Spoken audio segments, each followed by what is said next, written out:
Bismillahirrahmanirrahim. Assalamualaikum warahmatullahi wabarakatuh. Alhamdulillahirrabbilalamin. Pertama-tama marilah kita panjatkan puji serta syukur kita atas karunia yang telah Allah berikan, sehingga pada kesempatan ini kita masih dapat berkumpul dalam diskusi mengenai tugas dan tanggung jawab pengelolaan pendidikan. Yang terhormat Bapak Dedi Nurjamil, SPD MPD, selaku dosen pengampu mata kuliah pengelolaan pendidikan, dan Afarhan Maulana Darsono selaku asisten dosen yang membantu mengevaluasi jalannya presentasi ini. Sebelumnya, izinkan kami untuk memperkenalkan diri terlebih dahulu. Saya Nur Latifatul Zahra dengan NPM 212151087 selaku moderator yang akan memimpin jalannya diskusi pada kali ini. Saya ditemani oleh rekan saya, yaitu Heber Ferdinand Hampon dengan NPM 212151086. Kami dari kelompok 7 akan memaparkan materi mengenai tugas-tugas dan tanggung jawab pengelolaan pendidikan. Seperti yang terlihat bahwa ada 6 subbab materi yang akan kelompok kami sajikan. Materi yang pertama, kedua, dan ketiga mengenai konsep dasar kepala sekolah, syarat menjadi kepala sekolah, serta ciri-ciri kepala sekolah efektif akan disampaikan oleh saya. Lalu materi yang keempat, kelima, dan keenam mengenai tugas dan tanggung jawab kepala sekolah, fungsi kepala sekolah sebagai manajer, dan peran kepala sekolah akan disampaikan oleh Heber. Langsung saja masuk ke materi yang pertama mengenai konsep dasar kepala sekolah. Kepala sekolah terbagi menjadi 2 suku kata, yaitu kepala dan sekolah. Kepala yang berarti ketua atau pemimpin, dan sekolah yang berarti lembaga pendidikan. Secara etimologi, kepala sekolah merupakan pemimpin di sekolah. Lalu secara terminologi, kepala sekolah ialah tenaga fungsional guru yang mempunyai tugas tambahan menjadi pemimpin di sekolah di mana terdapat proses belajar mengajar serta adanya interaksi antara guru dengan murid. Sesuai Permendiknas nomor 28 tahun 2010 pada bab 1 ketentuan umum pasal 1, kepala sekolah atau madrasah adalah guru yang diberi tugas tambahan untuk memimpin taman kanak-kanak atau Raudatul Atfal, yaitu TK atau RA, taman kanak-kanak luar biasa, yaitu TKLB, sekolah dasar atau madrasah ibtidaiyah, yaitu SD atau MI, sekolah dasar luar biasa, yaitu SDLB, sekolah menengah pertama atau madrasah sanawiyah, yaitu SMP atau MTS, sekolah menengah pertama luar biasa, yaitu SMPLB, sekolah menengah atas atau madrasah aliyah, yaitu SMA atau MA, sekolah menengah kejuruan dan atau madrasah aliyah kejuruan, yaitu SMK atau MAK, sekolah menengah atas luar biasa, yaitu SMALB, yang bukan sekolah bertaraf internasional, yaitu SBI, atau yang tidak dikembangkan menjadi sekolah bertaraf internasional, atau yaitu SBI. Nah, berdasarkan penjelasan di atas, maka yang dimaksud kepala sekolah adalah seorang guru yang dengan kemampuannya dapat memimpin suatu sekolah agar dapat mencapai tujuan yang diharapkan bersama.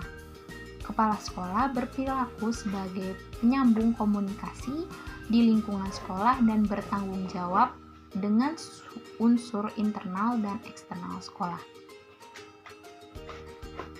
Untuk memperjelas pengertian atau definisi dari kepala sekolah, berikut disajikan pendapat dari beberapa para ahli menurut Puku Daryanto, kepala sekolah sebagai pemimpin pembelajaran, yang bersumber dari Gava Media 2011 pada halaman 136.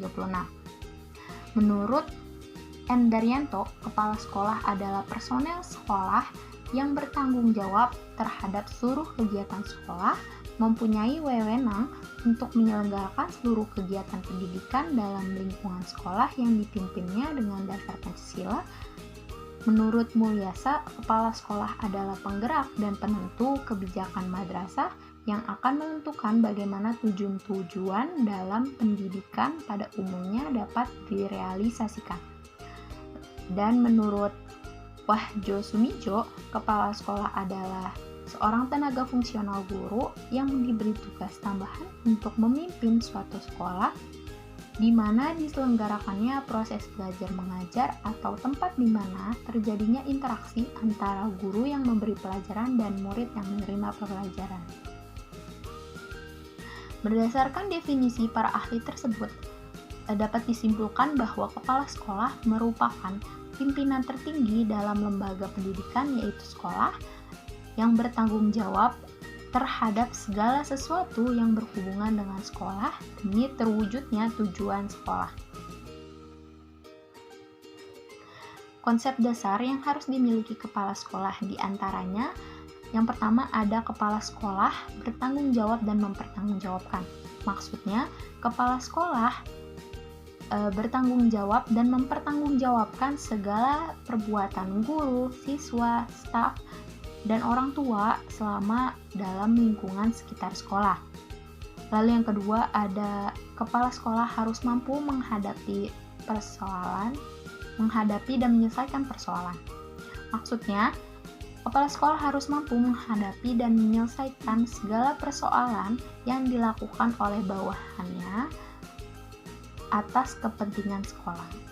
Lalu yang ketiga, kepala sekolah harus berpikir secara analitik, yaitu berpikir dengan cara mengumpulkan informasi untuk memecahkan suatu persoalan, suatu permasalahan, dan berpikir secara konsepsional, yaitu berpikir memecahkan masalah menggunakan konsep yang telah dipelajarinya.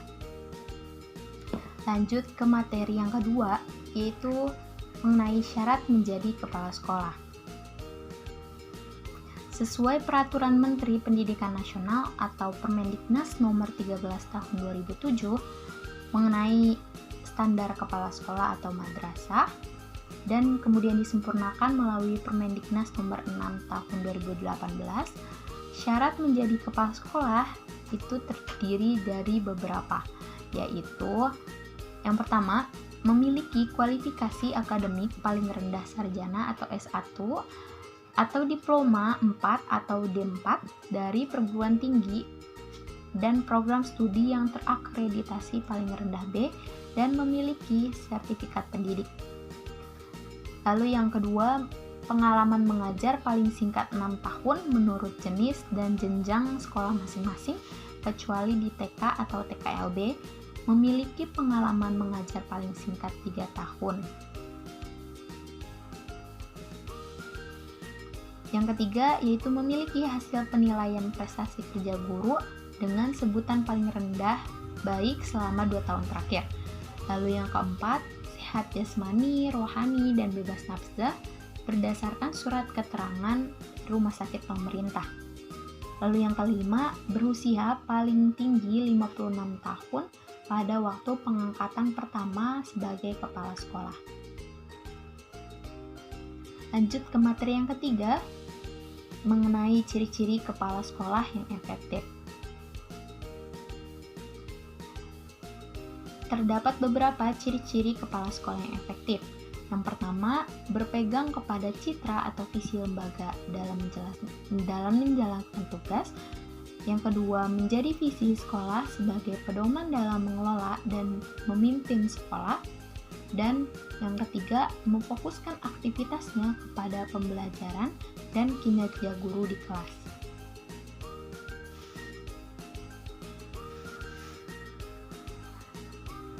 Lanjut ke materi yang keempat, kelima dan keenam akan disampaikan atau dipaparkan oleh Heber. Kepada Heber dipersilakan. Telah memberikan waktu kepada saya untuk memaparkan materi yang keempat, yaitu tentang tugas dan tanggung jawab kepala sekolah. Sebagai seorang kepala sekolah tentunya memiliki tugas dan tanggung jawab. Tugas-tugas kepala sekolah diantaranya yang pertama, membuat program sekolah, yang kedua, pengorganisasian sekolah, yang ketiga, mengkoordinasi sekolah, yang keempat, menjalin komunikasi sekolah. Yang kelima, menata kepegawaian sekolah. Yang keenam, mengatur pembiayaan sekolah. Dan yang ketujuh, menata lingkungan sekolah. Selain tugas, kepala sekolah juga mempunyai tanggung jawab. Di antaranya yang pertama, kepala sekolah bertanggung jawab sebagai pendidik.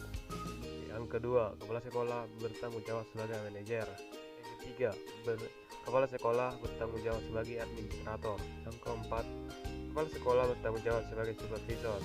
Yang kelima, kepala sekolah bertanggung jawab sebagai pemimpin.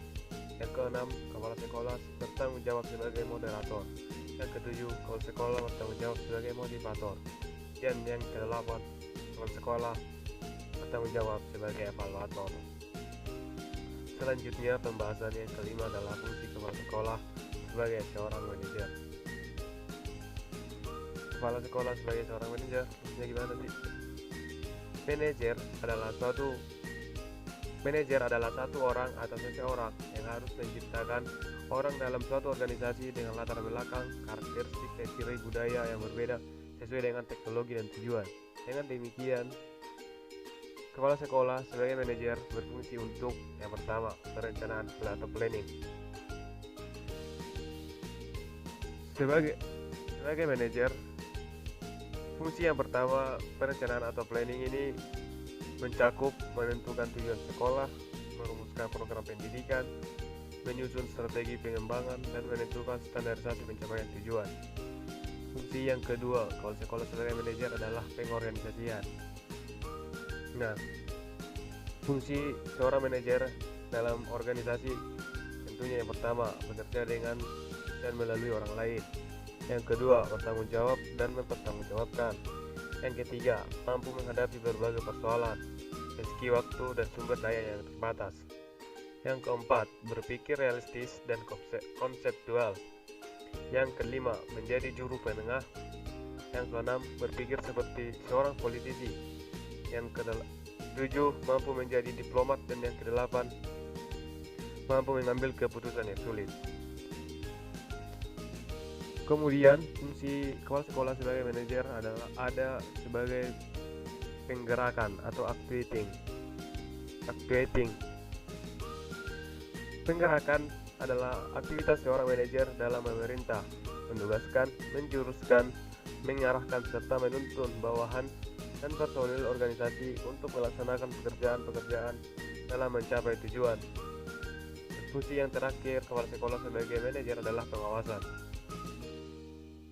Menurut Ralph Taylor yang dikutip Ari Kunto dalam bukunya Dasar-Dasar Evaluasi Pendidikan, bahwa evaluasi merupakan sebuah proses pengumpulan data untuk mengukur sejauh mana, dalam hal apa, dan bagaimana tujuan pendidikan sudah tercapai.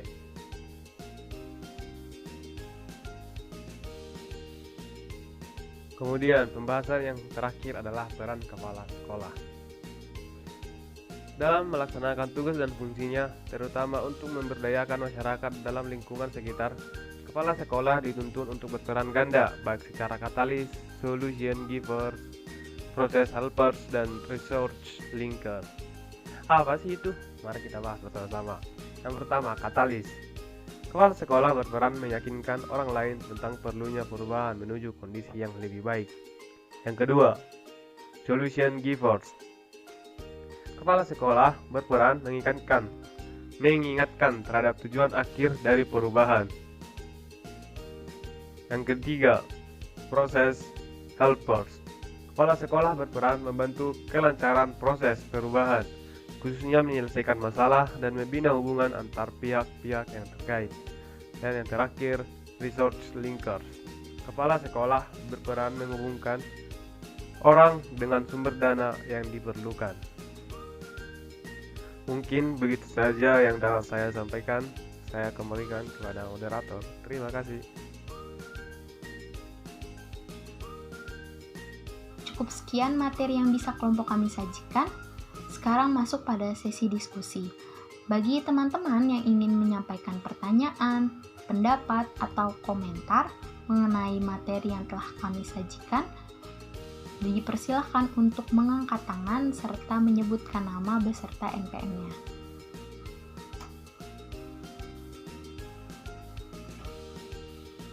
Baiklah, Waktu sesi diskusi telah usai, izinkan saya selaku moderator ingin menyampaikan kesimpulan dari presentasi pada hari ini. Kepala sekolah adalah seorang guru yang mempunyai tugas tambahan sebagai pemimpin tertinggi dalam lembaga pendidikan yang memiliki tanggung jawab terhadap segala sesuatu yang berhubungan dengan sekolah, demi terwujudnya tujuan sekolah yang diharapkan. Kepala sekolah memiliki tugas, tanggung jawab, fungsi, dan peran dalam sekolah agar dapat mencapai tujuan bersama. Sebuah sekolah akan berhasil jika kepala sekolahnya berkualitas. Sekian yang dapat kelompok kami sajikan. Apabila terdapat kekurangan serta kesalahan, mohon dimaafkan. Terima kasih atas perhatiannya. Wassalamualaikum warahmatullahi wabarakatuh.